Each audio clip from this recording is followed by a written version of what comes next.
길을 만드는 사람, 길을 만드는 사람이라는 제목으로 하나님 말씀 전하도록 하겠습니다. 우리 개인이든 공동체든 그 나름대로 어떤 그 개인도 그렇지만 공동체 안에도 습관들이 있습니다. 습관들. 좋은 그런 습관의 중요성들은 여러분들이 잘 아실 터인데요. 이 좋은 습관이 쌓이면 그것이 전통이 되고요. 또 이런 전통들이 쌓이게 되면 유산 혹은 그 역사가 됩니다. 그래서 좋은 이렇게 습관을 쌓는 것이 아주 중요하고요. 무엇보다도 이런 습관은 우리 인생의 어떤 길들을 만들어줍니다. 그래서 좋은 습관은 좋은 길을 만들어주고요. 또 좋은 전통은 다른 사람에게도 좋은 길을 보여주어서 나도 저런 길 가고 싶다라고 하는 그런 모범이 되기도 하고, 또 좋은 유산이나 좋은 역사는 후손들에게 좋은 길을 이렇게 남겨주고 가르쳐 줍니다. 그렇기 때문에 아무렇게나 이렇게 길을 내면 안 됩니다. 우리 자동차도 처음에 막 사면은 길을 잘 내야 된다고 하더라고요. 또 기계도 처음에 사면 길을 잘 내야 오랜 기간 동안 이렇게 잘 사용할 수 있다고 합니다. 특별히 좋은 것일수록 길을 잘 내야 합니다. 이러한 법칙은 신앙에서도 동일하게 한번 적용해 볼 수가 있는데요. 좋은 습관을, 믿음의 습관을 가진 사람들이 좋은 믿음의 전통을 세우고, 또 좋은 믿음의 전통을 세워나가는 사람들이 좋은 믿음의 역사, 좋은 믿음의 유산들을 자손에 남기는 것도 보게 됩니다. 우리 성경에서 이러한 사람, 좋은 믿음의 습관을 가지고 또 믿음의 명문가가 되어서 자손들에게까지 선한 영향력을 미친 한 사람을 뽑으라면 바로 아브라함일 것입니다. 이 아브라함에 대해서 성경은 이렇게 얘기해요. 믿음의 조상이다. 믿음의 조상. 이 아브라함을 갖다가 모든 믿는 사람들의 그 조상이라고 그렇게 이야기하거든요. 우리가 잘 알지만 한번 창세기로 돌아가서 아브라함이 도대체 어떻게 하나님 앞에 그렇게 쓰임 받았기에 믿음의 조상으로 또 좋은 그런 믿음의 유산을 후손들에게 남겼는지 먼저 한번 짧게 살펴보려고 합니다. 창세기 12장 1절에 보면 하나님께서 아브라함을 이렇게 부르시는 그 장면이 등장해요. 하나님께서 아브라함을 부르세요. 한번 제가 읽어드려 볼게요. 여호와께서 아브라함에게 이르시되 너는 아브라함 너는 너의 고향과 친척과 아버지 집을 떠나 내가 내게 보여줄 땅으로 가라라고 하나님 그렇게 불러주시고요.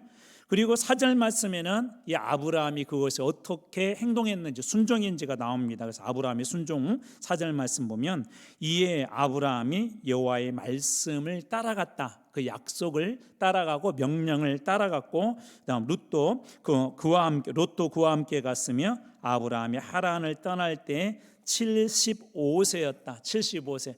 예, 아마 여기 계신 분들보다 아마 대부분 이 아브라함이 나이가 좀 이게 많은 것 같아요. 75세니까 이 정도 그 나이에서는 무엇인가 새로운 걸 도전한다는 것, 새로운 것으로 움직이는 것은 쉽지 않을 나이인데 순종해서 그가 75세에 하란을 떠나서 하나님께서 말씀하신 그 약속의 땅으로 가게 됩니다. 오직 하나님 말씀 믿고 그 다음에 말씀에 순종해서 그렇게 했다는 것이죠. 이 길은 그동안 없었던 길이에요. 아브라함이 전혀 가보지도 않았던 길, 그리고 새로운 길. 그리고 아브라함에게 있어서 이 하나님이라는 분은 새로운 신이세요. 왜냐하면 그가 있는 곳은 메소포타미아 지역이었기 때문에 유프라데스강, 그 다음에 티그리스강 그 사이에 있는 최고로 발달한 문명이 발달한 동시에 그 지역에 힘과 부와 이런 것들이 있었기 때문에 그 지역에도 소위 강력한 신이 있었어요. 그런데 그 신들을 버리고 새로운 신 하나님, 엘로힘 하나님을 믿는 그 길을 이 아브라함이 나가게 되죠. 전혀 그동안에는 한 번도 가보지 않았던 길. 도대체 아브라함은 무엇 때문에 그냥 생각하지도 못했던, 상상하지도 못했던 새로운 그런 하나님, 그리고 그 신의 명령을 따라서 그는 순종하여서 그렇게 갈 수 있었을까요? 그 내용들을 우리 본문의 말씀에서도 한 4가지 정도 아브라함이 무엇인가 중요하게 여겼기 때문에 이렇게 순종할 수가 있었는데요. 첫 번째는 뭐냐면 가치입니다. 가치. 로마서 4장 18절 말씀입니다. 자, 아브라함이 바랄 수 없는 중에 바라고 믿었다라고 그렇게 되어 있어요. 바랄 수 없는 중에 바라고 믿었으니 이는 내 후손이 이 같으리라 하신 말씀대로 많은 민족의 조상이 되게 하려 하심이라. 주목해서 봐야 될 그 말씀이 있는데요. 아브라함이 바랄 수 없는 중에 바라고 믿었다라는 말이에요. 바랄 수 없는 중에 바랐다. 이게 무슨 얘기냐면 일반적으로 세상에서 사람들이 꿈꾸는 거하고는 전혀 다르다는 거예요. 사람들이 상상했던 거. 우리 세상에서 일반적으로 성공은 무엇이죠? 그 사람 여러분 성공했다 그럴 때 보통 무엇 보고 성공했다고 그래요? 그렇죠. 돈 많이 벌면 어떤 사업을 했는데 돈을 많이 벌면 일반적으로 성공했다고 그래요. 참 자식 농사 성공했네 그러면 어느 때 자식 농사 성공했다고 그래요? 그 자식이 좀 잘 되어서 좋은 자리에 취직을 했다거나 좀 더 막 높은 곳에 올라갔다거나 지역에서 알아주는 사람이 됐다거나 또 방금 예처럼 돈을 잘 벌면 사람들이 소위 성공했다라고 그래요. 많은 사람들은 이런 성공을 바라죠. 사람들에게 또 이렇게 칭송받는 걸 바라는데 아브라함은 그런 걸 바라보지 않았다는 거예요. 그래서 아브라함은 성공보다는 무엇이 더 가치 있는가, 누구를 따르는 것이 훨씬 더 가치 있는가, 그 가치를 따랐다는 것이죠.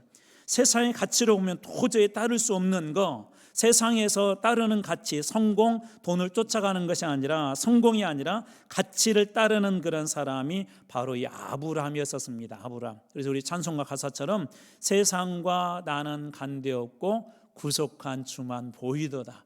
그래서 세상에 성공 보이지 않고 세상에서 사람들이 알아주는 인기 보이지 않고 오직 주만 보이는 상태, 오직 하나님만 보이는 상태, 하나님께만 그의 인생의 최고의 가치를 두는 것, 하나님 잘 섬기는 것을 그의 인생의 성공으로 삼는 것, 바로 그것이 이 아브라함이었습니다.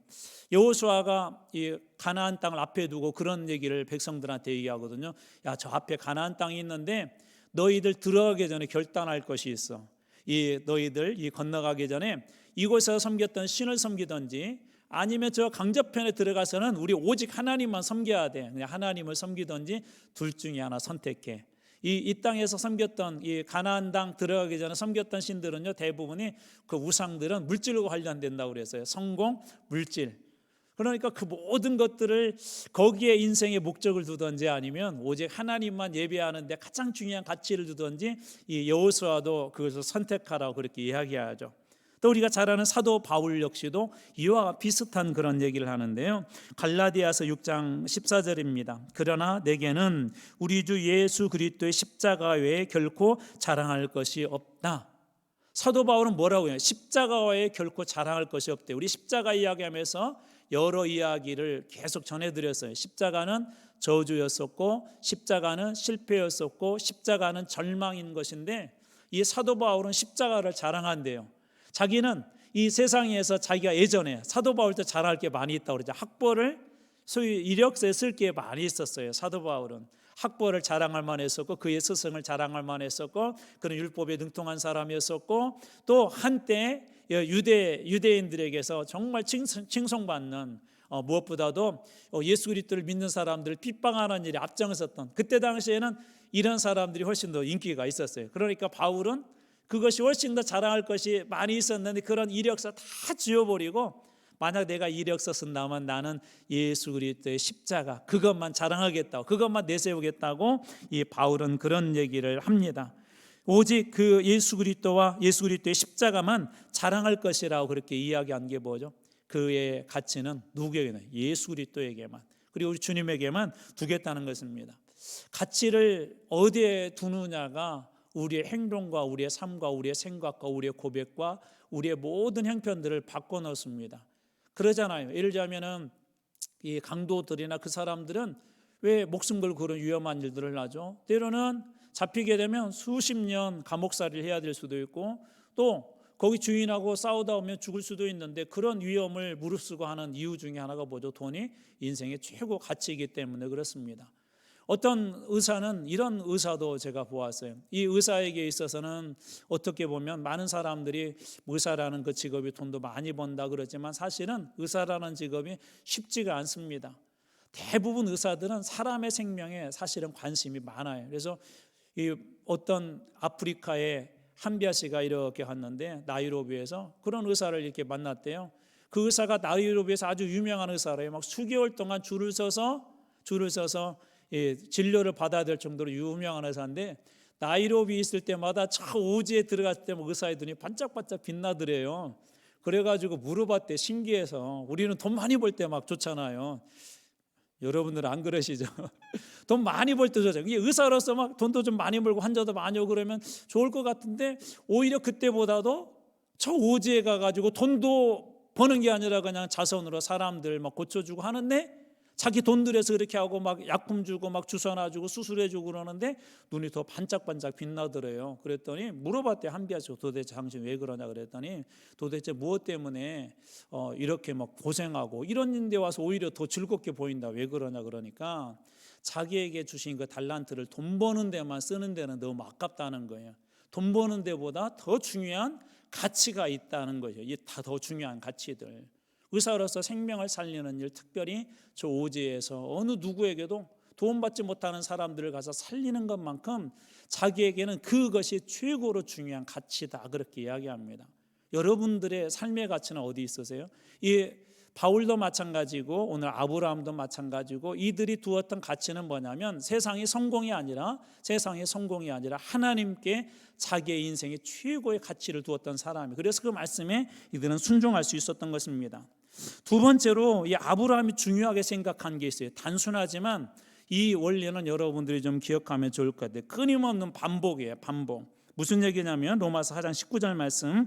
자, 그가 100세나 되어 자기 몸이 죽은 것 같고 100세가 되어서 아기를 낳을 수 없는 그런 상태였었죠. 그 안에 사라도 마찬가지고, 자, 사라의 태가 죽은 것 같음을 알고도 말씀이 이렇게 되어서 믿음이 약하여지지 아니하고라고 그렇게 되어 있고요. 20절 말씀은 믿음으로 견고하여져서라고 되어 있는데, 이 말씀의 시제가요 진행형이에요. 진행형. 100세가 되었는데도 약해지지 아니하고 여전히 견고해져 간대요. 점차적으로 시간이 지날수록 이 아브라함의 믿음은 더 견고해져 가고 있다라고 그렇게 이야기합니다. 저는 여기 계신 여러분들이 그러한 믿음을 소유하길 주님으로 축복합니다. 시간이 지날수록, 나이를 먹을수록 더 견고해져 갔다는 거 얼마나 멋져요. 나이를 먹을수록 믿음도 정말 그렇게 좀 우리 곱게 늙는다, 우리 어르신들 막 곱게 늙고 싶어 그런 말씀하시는데, 우리 믿음도 그랬으면 좋겠어요. 나이를 먹을수록 아브라함은 그렇게 되었다는 거예요. 이게 무슨 이야기냐면 이런 거예요. 이게 요즘 이제 저도 가끔 관심 있는 게, 이제 나이를 조금씩 먹어가다 보니까 건강에 대한 관심이 있는데 이런 얘기가 자주 들려오더라고요. 이제 연세가 있으면 있을수록 근육이 중요하다고, 근육 빠지면 안 된다고, 근육 빠지면 큰일 난다고. 근데 근육은 어떻게 생성이 돼요? 끊임없이 반복적으로 운동하고 훈련하고 그렇게 해야 이 근육을 최소한 유지하는 거예요. 최소한. 반복하지 않으면 그냥 가만히 두면 근육은 어느 순간에 쏙 빠져버립니다. 그리고 생각하지 못한 것들이 막 채워지죠. 그 빈 공간에 채워지지 않아야 될 것들은 채워지고, 채워져야 될 것은 빠져버리게 돼요. 근데 끊임없이 운동하고 끊임없이 걷기 하고 끊임없이 근육 강화 훈련하게 되면 근육이 이렇게 강화가 돼요. 여러분 잘 아는 것처럼 강철은 어떻게 강철이 되죠? 그냥 한 번에 되는 것이 아니라 끊임없이 달구었다가 또 다 두드렸다가 차가운 속에 들어갔다 끊임없이 반복을 하게 되면 어느 순간에 쉽게 부러지지 않은, 굽어지지 않은 그런 그 강철이 됩니다. 운동선수도 어떻게 실력이 향상되죠? 끊임없는 반복이에요. 끊임없는 반복. 단순하지만 이 원리들은 우리 신앙에도 마찬가지예요. 신앙도 영적인 근육이 있어요. 여러분 이런 말씀하시더라고요. 기도하는 게 옛날 같지가 않아. 막 옛날에는 막 기도하면 입에서 막 불이 나가고, 막 기도하면 막 저 앞에 있는 소나무도 막 벌벌 떨고 막 그런 적이 있었는데 요즘은 그렇지 않다는 거예요. 왜 그래요? 이게 기도도 근육이더라고요. 기도도 해보는 사람이 기도도 계속 할 수 있게 되죠. 기도도 어느 순간 딱 내려놓잖아요. 기도의 근력도 점차적으로 이렇게 사라져 버립니다. 말씀도 마찬가지예요. 우리가 하나님 앞에 이렇게 나와서 예배 드리는 것도 마찬가지예요. 목사인 저도요, 새벽 기도 이렇게 하루 이틀 쉬잖아요. 그러면 자꾸 쉬고 싶어져요. 안 그렇게 생겼잖아요. 근데 자꾸 그렇게 생겨져요. 이상해요. 이게 무엇을 반복하느냐가 중요해요. 좋은 것을 여러분 반복하실 주님으로 축원합니다. 나쁜 것도 반복하게 되면요, 그것에 길들여져요. 그것이 강화가 돼요. 근데 아브라함은 어때요? 100세가 되었는데도 믿음이 약해지지 않고 점차적으로 더 견고해졌다는 거예요. 그가 무엇인지는 알 수는 없지만 믿음을 점차적으로 강화시켰다는 것이죠. 우리 대표적으로 이러한 말씀이 우리 잘 아는 시편 1편에도 나와 있고 또 여호수아 1장에도 이 내용이 나와 있는데요. 한번 이 말씀을 소개하겠습니다. 여호수아 1장 8절, 이 율법책을 내 입에서 떠나지 말게 하며 주야로 그것을 묵상하여 그 안에 기록된 대로 다 지켜 행하라. 그리하면 내 길이 평탄하게 될 것이며 내가 형통하리라. 이 말씀은 여호수아가 모세 다음으로 이제 지도자로 딱 쓰임을 받는데, 뭐 잘 아는 것처럼 여호수아는 모세의 명령에 철저히 순종했던 사람이에요. 싸움터에도 나가라 그러면 칼 들고 나가서 담대히 싸웠던 그런 사람입니다. 그리고 나서 이제 여호수아를 통하여서 가나안 땅에 들어가고 정복 전쟁을 하게 되는데, 그때 하나님이 야, 싸움은 이렇게 하는 거야. 전략, 전술, 그 다음에 뭐 칼 쓰는 법, 그런 것을 가르쳐 주지 않고 이것 가르쳐 줬어요. 방금 읽었던 말씀. 너 가나안 땅에 들어가서 너희가 꼭 계속적으로 반복적으로 해야 될 것이 있어. 율법책, 이 말씀이 내 입에서 떠나지 않게, 그리고 주야로 그것을 묵상해, 끊임없이 반복해, 끊임없이 말씀을 되새겨, 끊임없이 말씀 속에 내 인생을 담그어. 그렇게 해야만이 내가 이 가나안 땅의 주인공이 될 수가 있고 이 가나안 땅을 정복할 수 있다라고 그렇게 이야기합니다. 여호수아 같은 그런 탁월한 사람도, 믿음의 그런 용맹한 장군들도요, 끊임없이 그 말씀 속에 들어가서 하나님의 말씀으로 되새기고 묵상하고 생각하고 다시 고민하고 그 말씀 속에 자기의 인생을 끊임없이 던져넣지 아니하면 여호수아 같은 사람도 팍팍 쓰러진다는 거예요. 하나님의 말씀 없이 절대적으로 이 가나안 땅의 그 주인공, 그 가나안 땅을 정복할 수 없다는 것입니다. 묵상이 뭐죠? 되새김 아니에요. 끊임없이 반복하는 거. 아브라함도 마찬가지고 이 여호수아도 마찬가지입니다. 한 방울의 그 물이 계속해서 떨어지게 되면은요, 엄청난 바위도 시간이 걸릴 뿐이지 그것에 파이기 시작하고 어느 순간에 그 바위도 깨뜨립니다. 단순한 아주 작은 물 한 방울이지만 끊임없이 떨어지면 그런 일들이 일어납니다. 여리고 성도 어떻게 무너져? 반복 아니에요? 하나님의 말씀을 끊임없이 그것을 순종해서 반복해서 하루에 한 바퀴씩 돌고 마지막 날에는 7바퀴 돌아서 마지막 순간에 무너진 것 아닙니까? 주님은 우리들에게 쉬지 말고 기도하라고 하죠. 쉬지 말고. 왜 쉬지 말고 기도하라? 끊임없이 반복하라는 것입니다. 어디 있든지 또 가르쳐라고 하죠. 끊임없이 말씀 속에 그렇게 살아라고 이야기합니다. 다 반복이에요. 그래서 여러분, 악한 반복은 하지 마세요. 악한 반복 하신 분들이 계세요. 끊임없이 이 악인들은요, 이 세상의 나쁜 사람들은 나쁜 것을 연구하고 반복하려고 그래요. 그런 것에 자꾸 꾀를 내려고 그래요. 그런 거 다 내려놓으십시오. 하나님의 말씀이 여러분의 삶 속에 철저히 각인되도록, 하나님의 그 말씀이 검이 되어서 사단 앞에서도 그 말씀 한 절로 단단하게 그를 결박하고 무너뜨릴 수 있는 성령의 검을 소유하는 하나님의 능력이 있는, 말씀의 능력이 여러분들 다 되시길 주님으로 축원합니다. 근데 하루아침에 되지 않아요. 끊임없이 반복과 훈련이 된 사람만이 적군 앞에서 두렵지 않습니다. 하나님의 주신 그 은혜를 날마다 콕콕 채운 사람만이 어떤 상황에서도 결코 쓰러지거나 넘어지지 않습니다. 여러분, 반복이 이 아브라함을 그렇게 만든 거예요. 그 다음에 세 번째로 기본기인데요, 아브라함은 이런 걸 잘했어요. 하나님께, 4장 20절 보면 뒷부분에 보면 하나님께 영광을 돌리며. 아브라함은 믿음의 큰 사람이었었고 믿음을 통해서 놀라운 일들을 행했는데 그것을 통하여서 결국 그가 드러난 건 뭐죠? 하나님의 영광을 드러냈다는 거예요. 믿음으로 우리를 불러주시고 우리들에게 믿음을 주신 것은요, 여러분들에게 달란트를 주신 것은 하나님의 영광을 드러내라고 한 것이 여러분들 칭찬받아라고 주신 게 아니에요. 우리가 아무리 잘하고 우리가 아무리 교회 안에서 열심을 내고 또 누구보다 특별한 달란트를 가졌다 하더라도 결국 그 모든 것을 통하여서 하나님께 영광을 돌리는 것. 그래서 신앙의 기본은 뭐냐면 하나님의 영광을 나타내고 하나님의 영광을 돌리는 거예요. 하나님은 어떤 분이십니까? 요한계시록 4장 11절 말씀입니다. 우리 주 하나님이여 영광과 존귀와 권능을 받으시는 것이 합당하오니. 하나님은 우리의 영광을 받으시 합당한 분이시래요. 우리 성도들이 해야 될 일이 그럼 뭘까요? 하나님께 영광 돌리는 일이잖아요.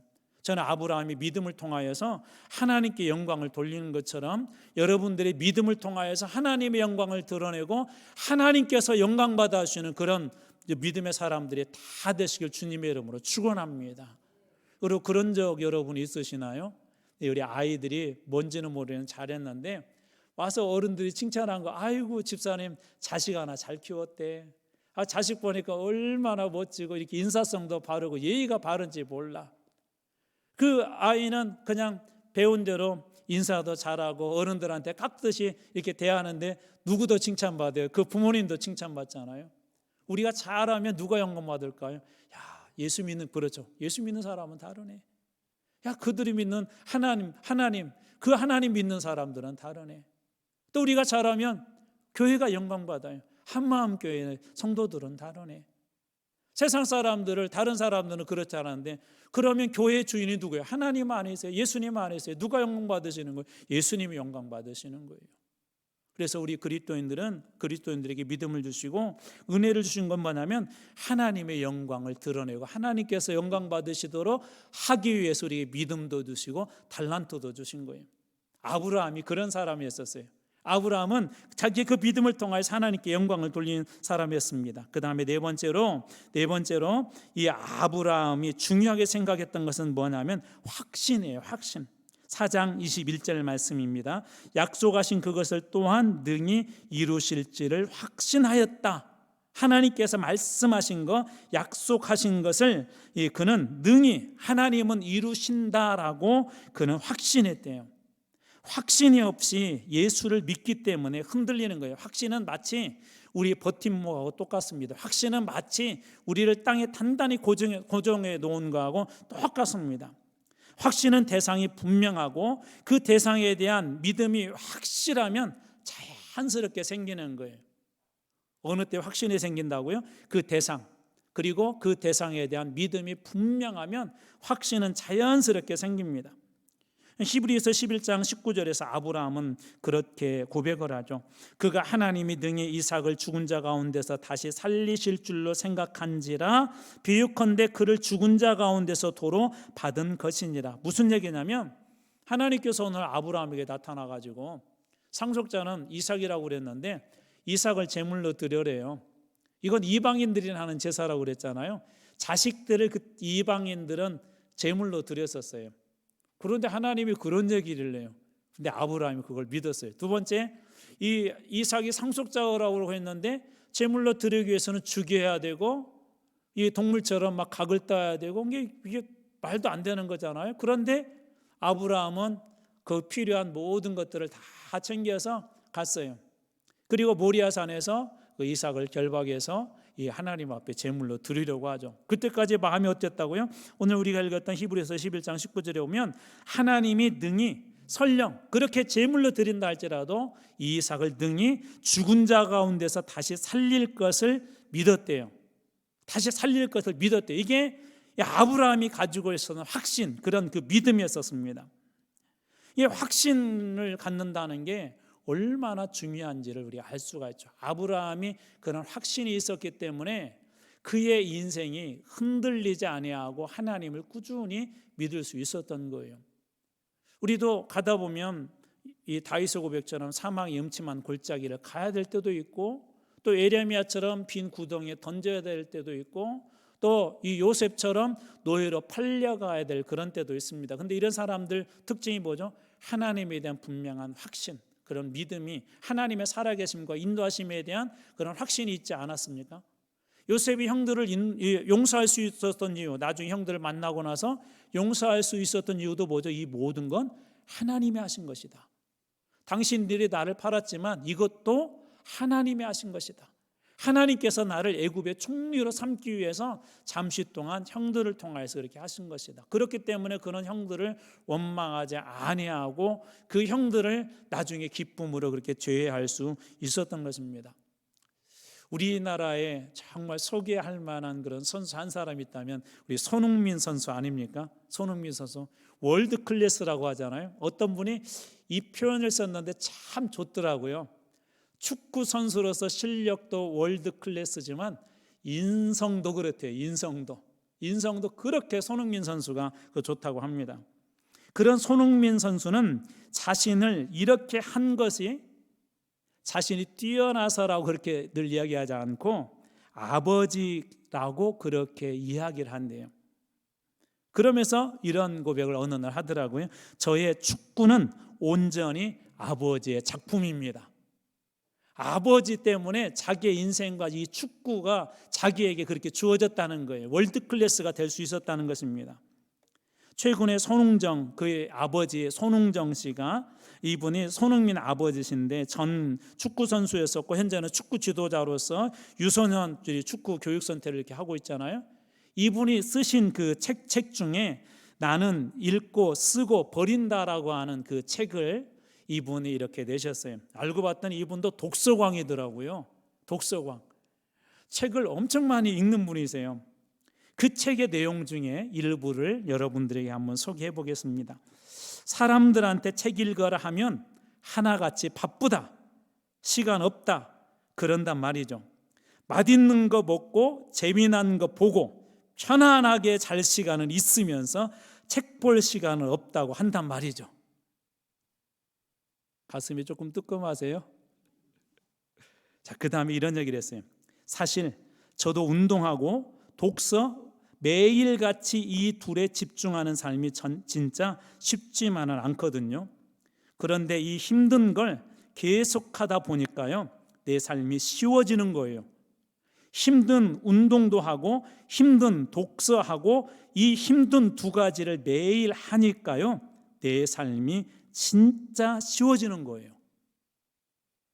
운동선수로서 매일 운동하는 것도 진짜 힘들죠. 여러분 직장생활 매일 하시는 거 힘드시잖아요. 그렇죠? 그런데 또 힘든 독서를 매일매일 하고 그것을 그냥 거기서 끝나는 게 아니라 거기에 마음이 들거나 가슴이 감동되는 것 있으면 그것을 갖다가 이렇게 또 기록을 하고 쓰고, 독서 노트가 엄청 많이 있대요, 이분이. 그러면서 그것을 통하여서 이 후배들에게도 또 많은 사람들에게 교훈도 주고 자식도 이렇게 교육을 했대요. 근데 이분의 방금 읽어드렸던 내용 중에 저는 참 마음이 와닿았던 것이, 운동도 힘들고 힘든 운동도 하고 힘든 독서도 하는데 이 힘든 두 가지를 매일 하였을 때 내 삶이 진짜 쉬워졌다. 힘든 독서, 힘든 운동이지만 매일 반복적으로 끊임없이 이분이 이 독서에 대한 분명히 한 가지 확신이 있어요. 확신. 그 확신을 가지고 단순하지만 힘들지만 매일매일 그렇게 했다는 거예요.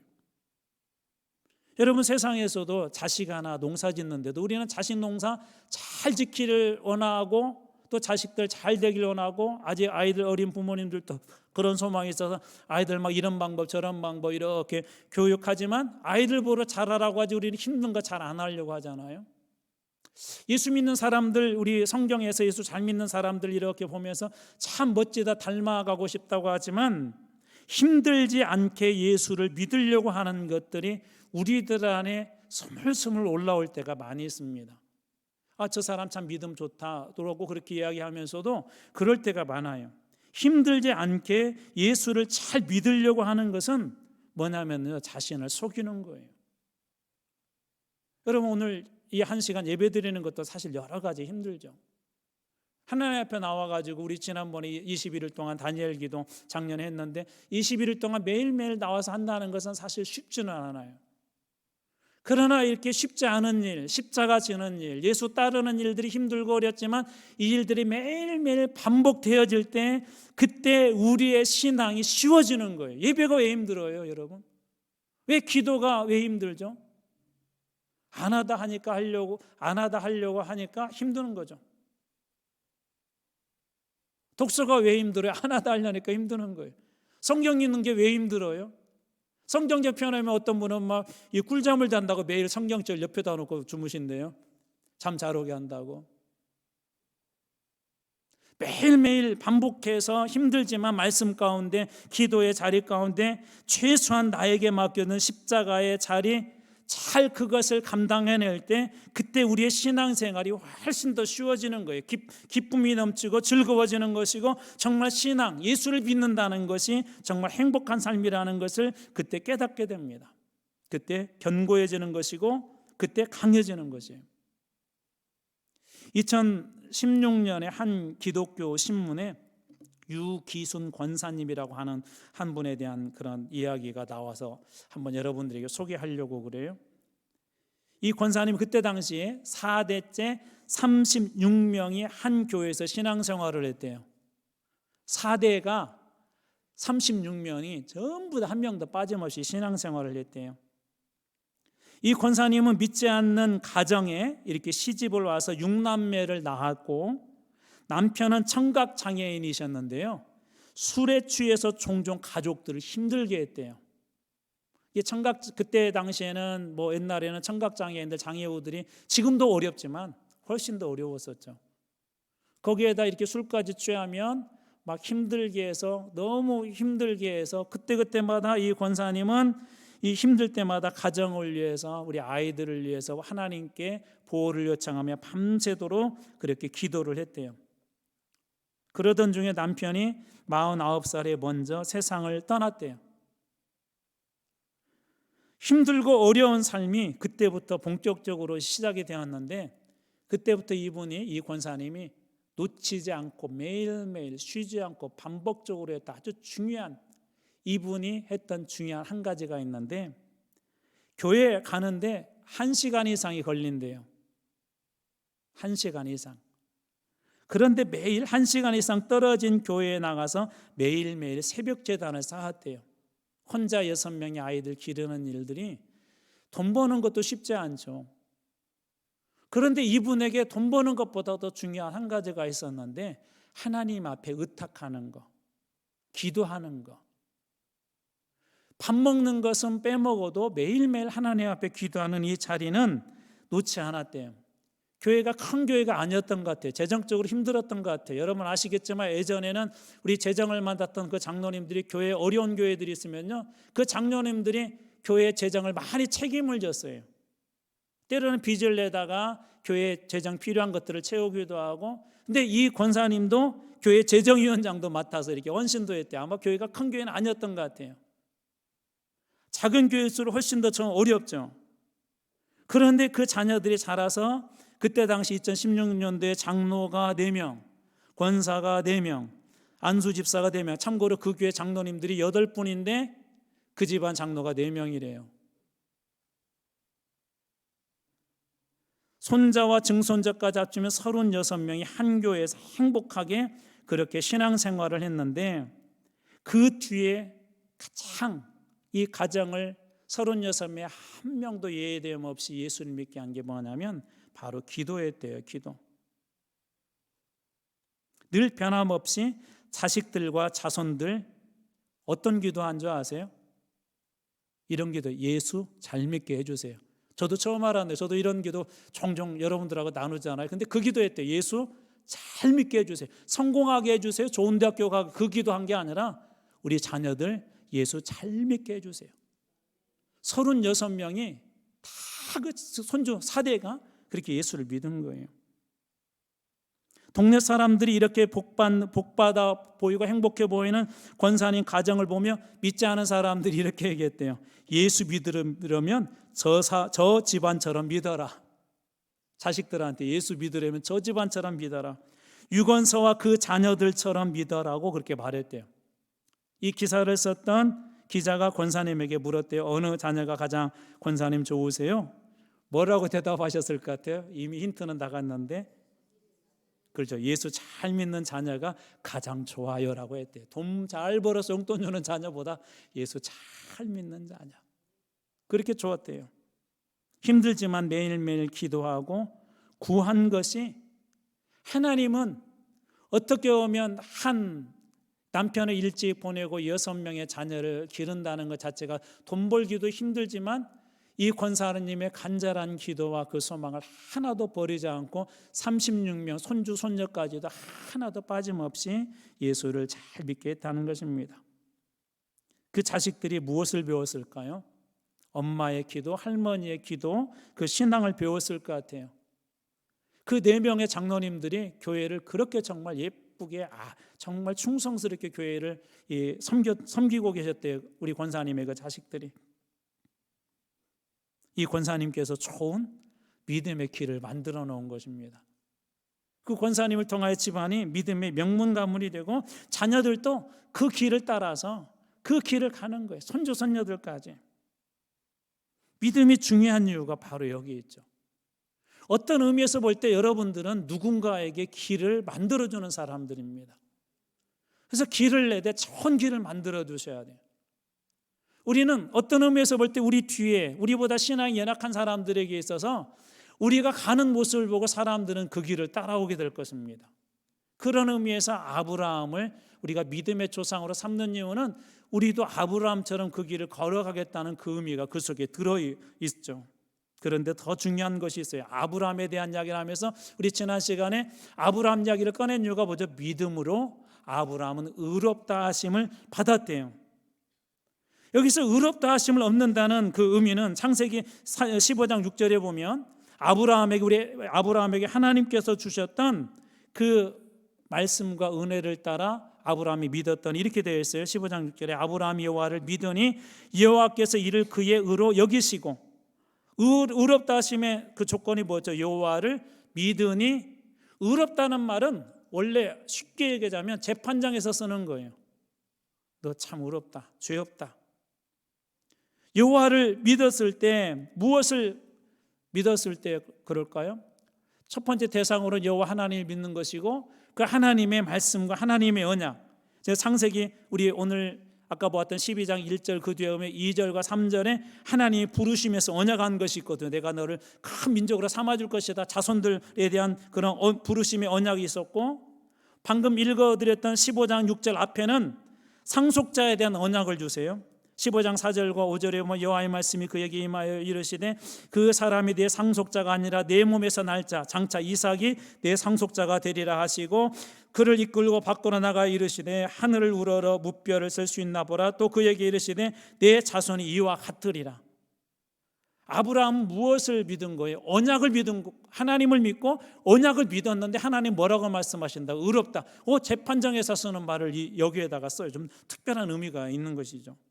그래서 의롭다는 의미는 이렇게 보시면 돼요.